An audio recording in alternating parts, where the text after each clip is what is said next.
Hunger. The very word brings to mind scenes and images from all over the world. For many of us, we may even think of times in history when food was not always a guarantee. The unfortunate truth to all of this is that hunger isn't just a problem of the past or some foreign nation. Hunger is a problem within our own communities, right here at home. According to a study by Feeding America, 15.4% of Americans were food insecure as of 2014.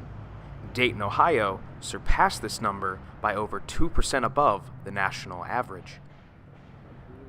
There are just shy of 130,000 people in our Tri-County service territory who are food insecure. Food insecurity basically means you don't know where your next meal is coming from. So the reason why that is such a big problem in Dayton is we have a lot of people who are underemployed. So they may have employment, but the problem is they had better employment previously. Those who are food insecure don't necessarily fall under what many people may think is the traditional perception of poverty. Back then, before 2004, hunger was seen as an issue, a poor person's issue. You know, like I spoke earlier, you would see somebody and they were homeless, or you may be able to identify that they were at need. That has changed. We see a lot of middle-class families. We see some single-parent households. We see double-parent households where parents are working 2 or 3 jobs trying to make ends meet. Multiple organizations throughout the Dayton area are working to assist those in need of food. One such organization working on the forefront of this is Bog Ministries, a volunteer-based nonprofit organization that hosts weekly distribution events to get food to those who are unable to afford it themselves. Me and my wife got involved with it. I told her I wouldn't mind a couple nights a week, something to do, join Feed the Elderly, you know, where you go out and take them hot food.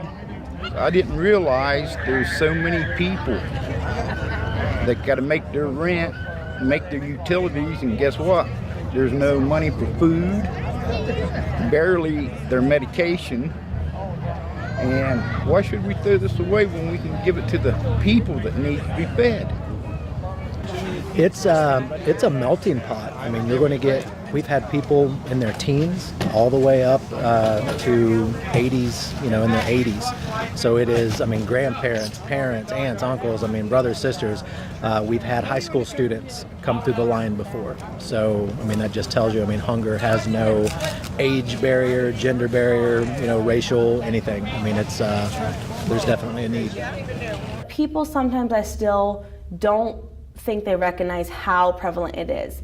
You know, it could be your next door neighbor, it could be your student's teacher. These people who we interact with every day, and there's no way by looking at somebody that you can tell that they're hungry.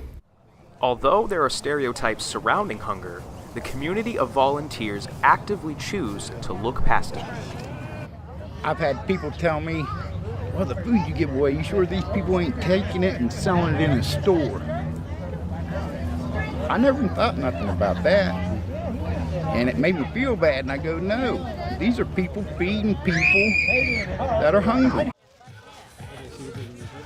With the looming issue of hunger in Dayton, a small community of people are actively working to make change. But as with all issues, change takes time. There is still work to be done in regards to feeding the hungry, as well as raising awareness towards food insecurity. From the Daily Flips, this has been Andrew Spoon and Aaron Lockhart.